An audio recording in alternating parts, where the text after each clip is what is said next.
Hey guys, Buildzoid here, and today I figured I'd cover cover a question that I saw on some of my videos, which is why is it that like 8-phase VRMs are relatively rare, and why is it that you have so many motherboards trying to look like they have 8-phase VRMs when you don't?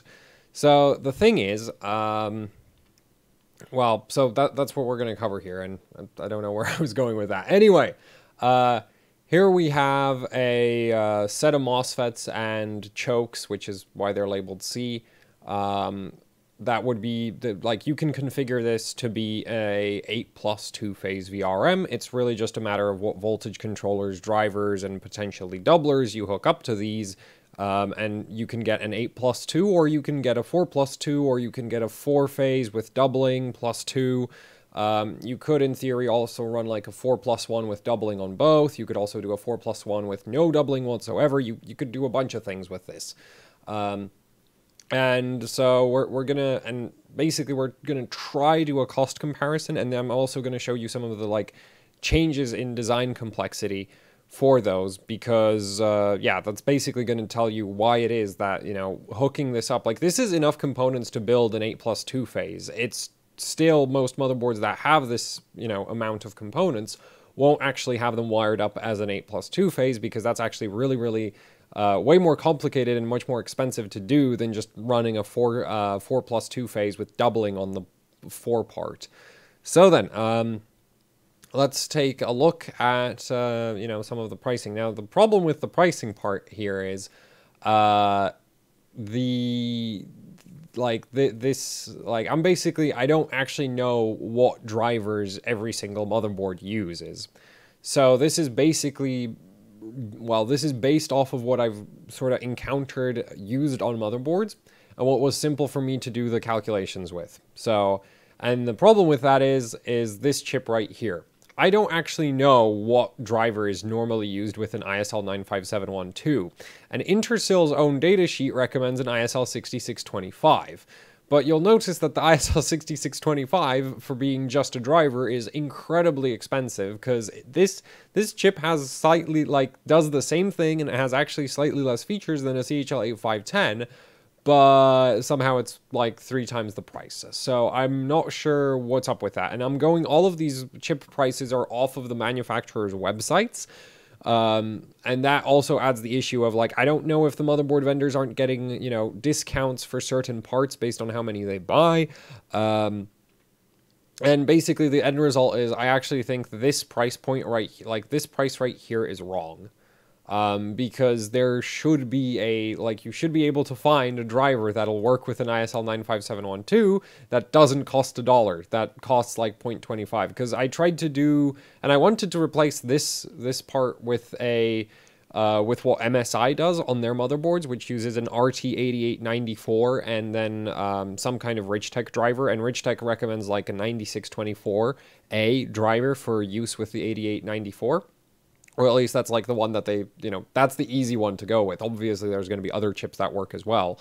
But, and that chip, the 9624, is really cheap, but I couldn't actually get a price for the 8894 whatsoever. Like, it's not on any websites. It's not on Ridgetech's site. You can't find it on any chip, you know, like, you can look the chip up, but there's no data sheet, there's no pricing, there's nothing.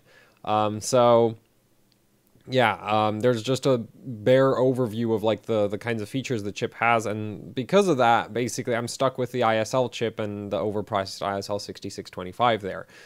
Realistically, like, in reality, this should probably be $2 cheaper than it is here, but because I can't prove that, I'm just gonna, you know, leave it at 8.17 right there. And then the next configurations, like, this is actually, like, this setup right here is actually what you find on a lot of ROG motherboards, like the Maximus 9 Apex ran this, the Maximus 10 Apex, I believe, runs this.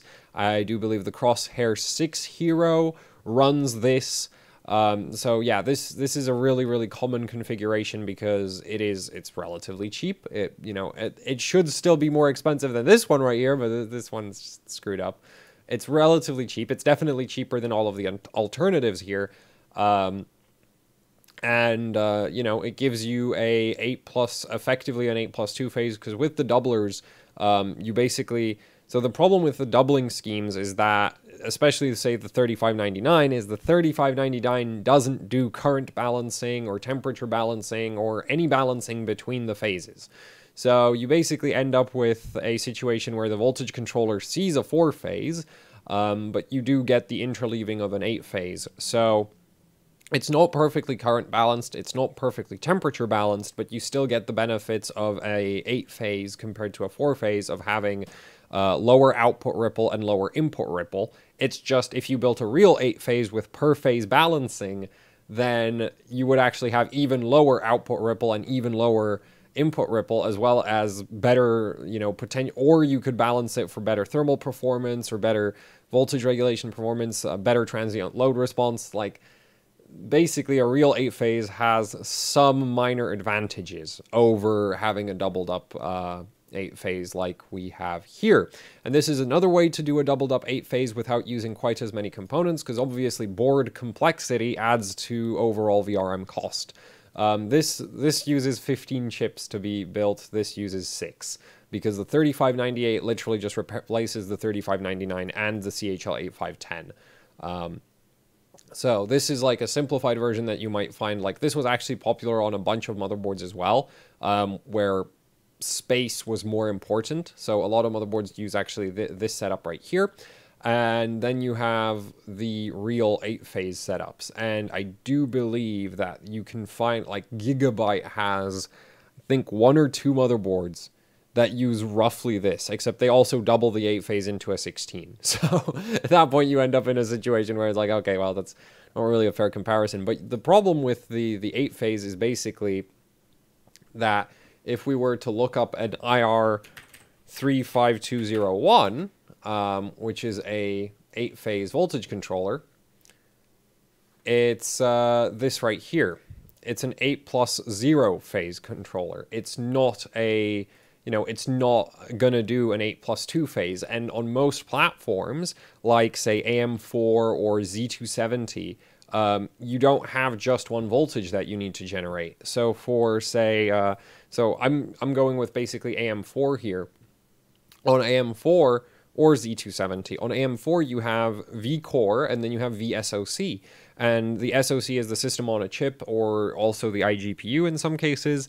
When you have an APU, it includes the iGPU. And vCore is obviously the VRM that powers your CPU cores. And on Z270, you have vCore vGPU. So there's a GPU VRM for powering the iGPU. And then you have VCCSA and VCCIO.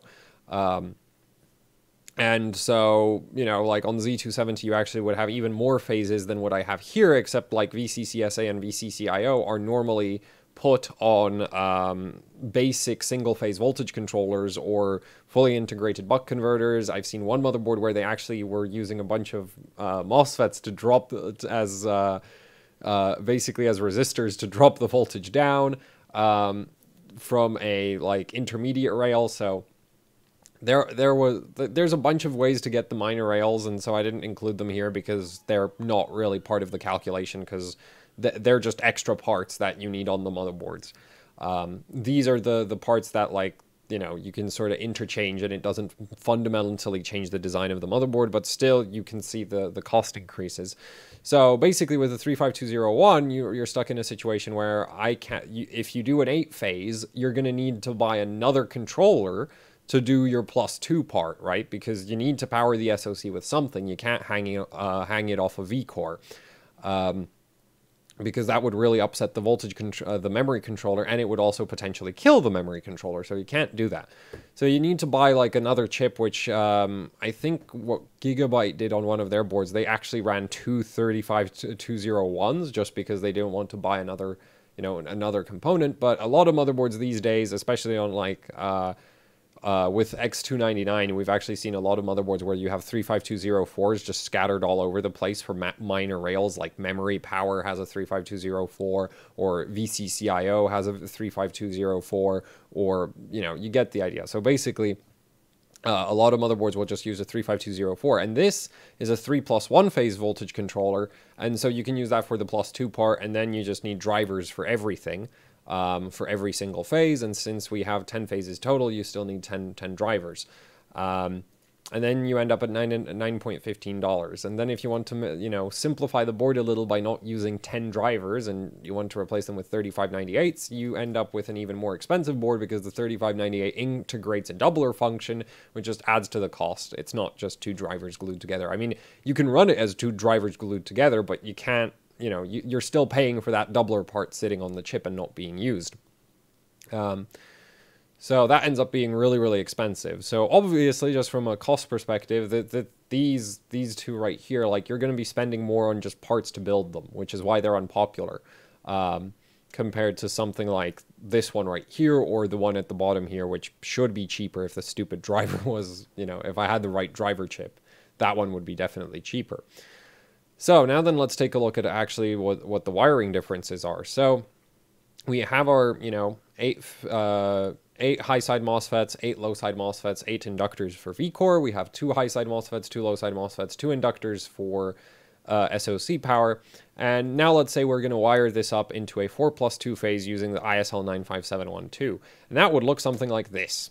So we have our 3 drivers, right? So we have a driver down here, we have a driver down here, and a driver down here. And then we don't need the 3 other drivers for this phase and this phase and this phase, because the ISL 95712 actually integrates those drivers into it, which is why it's so much more expensive than the IR35201. The IR35201 just spits out PWM signals, a lot of them, but the 95712 actually integrates drivers into it, which is why it costs a bit more. But the end result is that you basically don't have a bunch of, you don't need to wire up a few extra chips on the motherboard. The downside is this is a 4-phase. Like, yes, you have 8 phases worth of components for the V-core, but that's a 4-phase because I'm just going to get myself a new layer here because basically this, again, that. So, wait, and now it's going to, oh, great. Put that on top. There, so this is going to turn, like all of this is going to turn on and off at the same time. That's all in phase because it's driven off of one driver, and that's all in phase as well, and that's all in phase, and that's all in phase. So basically, this is a 4-phase. It's not even basically this is a 4-phase, it's just a 4-phase. It just has way too many components in it. And if you wanted to, you could completely just axe most of these, half of the inductors here, and you'd still have a 4-phase. And if you upgraded the current capability of each of those inductors, because obviously, like if you're using 20 amp inductors and 2 of them in parallel like this, then you effectively get a 40 amp current capability without them getting ridiculously hot. But you could just axe one and then replace them with 40 amp, you know, with one 40 amp inductor instead of 2 20 amp inductors. But then it doesn't look like an 8-phase, which is often why the extra inductors are there. Because ultimately, like, there's like, you really don't need that many inductors, in my opinion. Well, not even in my opinion, it's just like, you never see, like, GPUs never do this. There's never been a GPU there's the GTX Titan V. I mean, the Titan V. They don't put GTX in front of it. Stupid naming conventions. But anyway, the Titan V does do this. But it actually has a pretty good reason to do this, and that's because they actually have a power stage. They have 2 power stages on one PWM signal. They're not doing, 4 MOSFETs in one phase. They're doing 2 power stages in parallel, and then each power stage needs its own inductor. Also, it helps that they have, like, the way the VRM is laid out just works out fine. So there, it makes sense to have a bunch of extra inductors, but in most, like, on this that I have drawn here, there's plenty of GPUs that do something that looks exactly like this, except they won't have all of the extra inductors. It's just motherboards that tend to do this. So yeah, this isn't an 8-phase, but it looks like one because most people, like, this is all covered with a heatsink, right? So you're not gonna actually see that the phases aren't really there, that they're not split. So yeah, that's how you get a 4-phase. And this is the cheapest way to do it, simplest way to do it. Like, you get a good amount of current capability because your MOSFETs are in parallel, so that helps. But the inductors just are basically, they're just for looks. So then, next option. So we're back to our, 8 phases worth, 8 plus 2 phase, maximum 8 plus 2 phases worth of components. And let's wire it up as a 4 times 2 plus 2. So now we have, we have the doublers everywhere, and we have a driver for every phase. So we have that, these are all, all of these are basically the CHL 8510s. So that's the CHL driver there. And then these are the 3599s. And you need 4 3599s because each of them will double 1 PWM signal. And then you just have 4 PWM signals going from your one IR35201 into the 3599s, which then spits it out, pushes the interleaved PWM signal into the drivers, and you get 8 phases that aren't turned on at the same time. Like, each of these will be turning on and off separately from every single one of the other ones. So this is effectively an 8-phase. It's a bit of a dumb 8-phase, but it's definitely an 8-phase. And then for the SoC VRM, like, you just need to add the extra driver because, again, the 35201 doesn't integrate any drive capabilities, so you need 2 drivers up there instead of just 1. So it massively increases the complexity of the motherboard, and it takes up a lot more board space because instead of instead of 1 chip and 1 controller and 3 drivers, you have 1 controller, 10 drivers, 4 doublers. So this would be like, if you were building an ITX motherboard, this literally wouldn't fit. Okay, it might be cheap, but it literally wouldn't fit on the motherboard because this is going to start eating into your, I/O section unless you give, and you couldn't even accommodate this with extra layers because these are chips. They need to sit on top of the board. So this has footprint problems on smaller motherboards, which is why this is it's like ATX boards have done this. I'm not sure that any MATX motherboards have this, but yeah, this just is complicated and a pain to do. So that's why that's, rarer than the 4 plus 2 phase. Then here we have the compacted version with the IR3598s in place of the CHL 8510s and 3599s, which simplifies things down because now you just have 5 extra chips as well as the controller.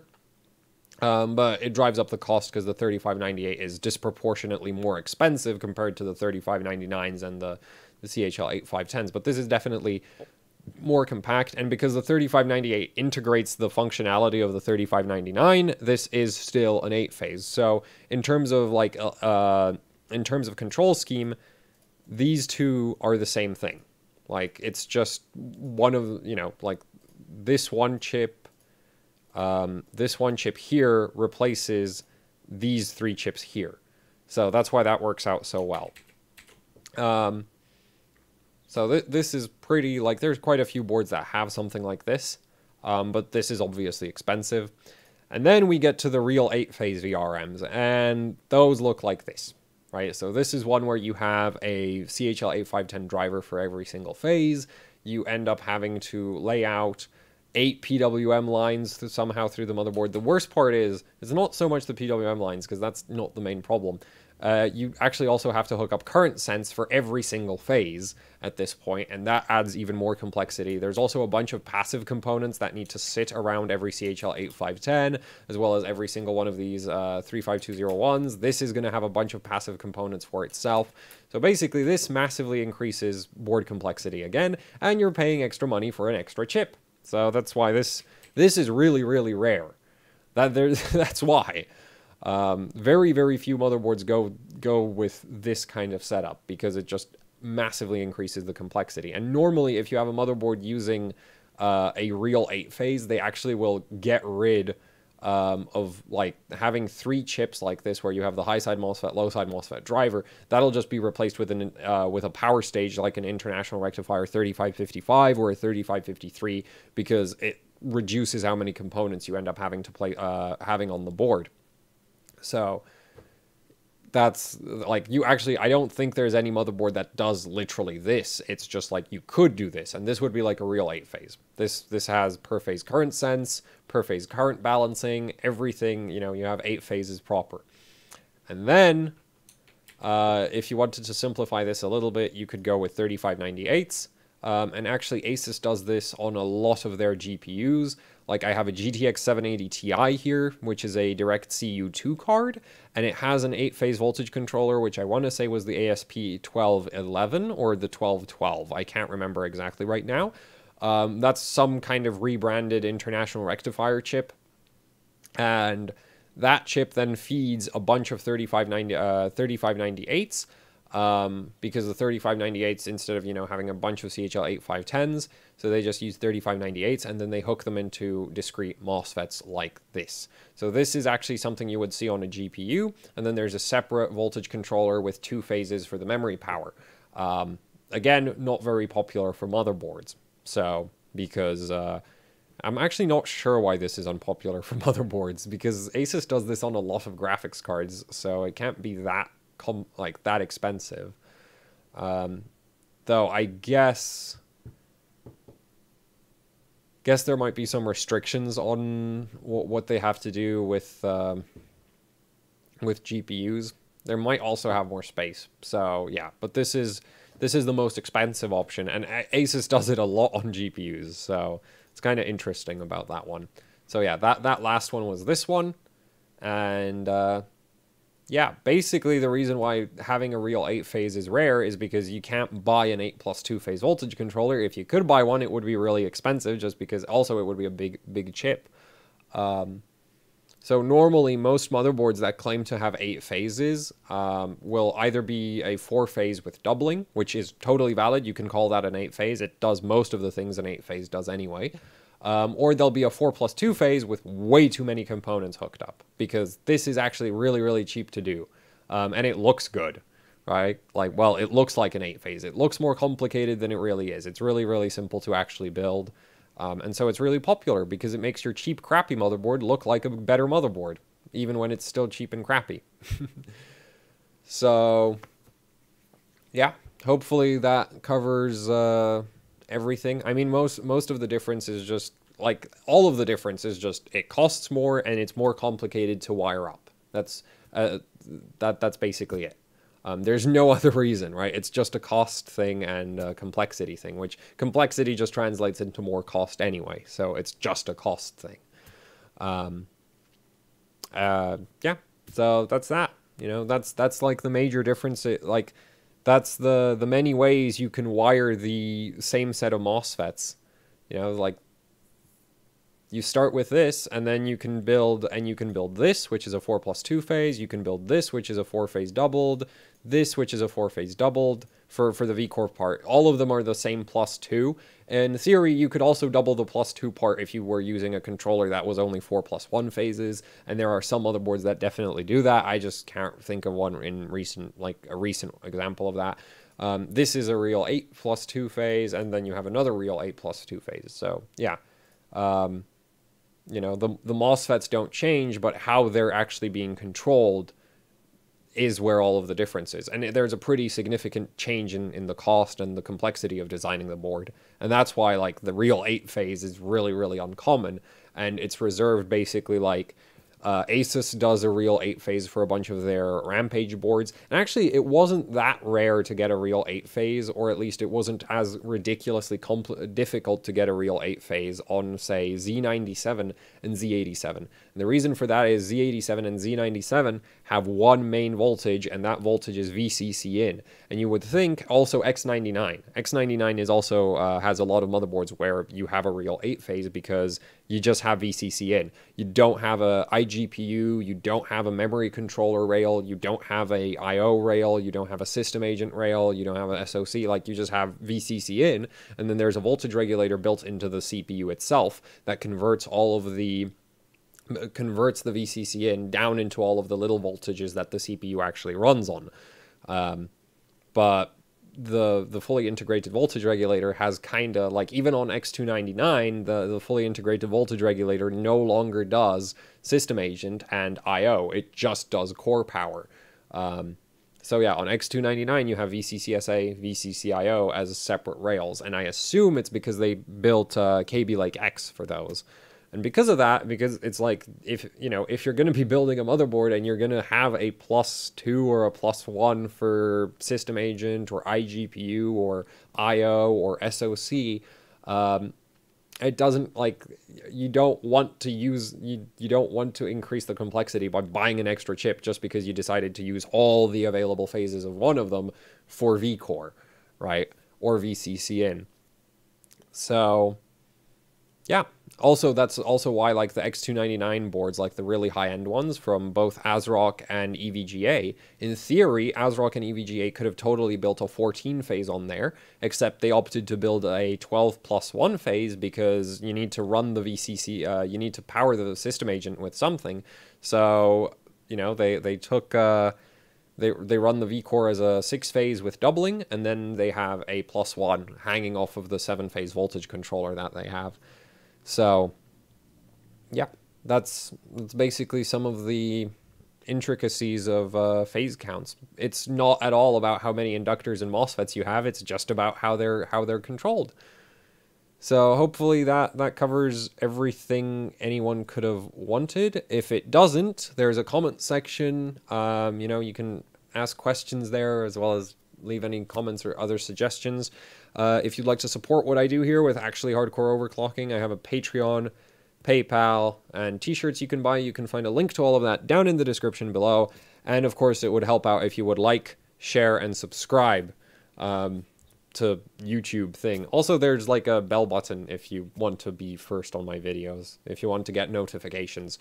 So yeah, you can check all of that out, and that's it for the video. And I haven't done a video in ages, so my outro is going to be worse than ever. Oh, right, stop button. That's what I need to do. See ya.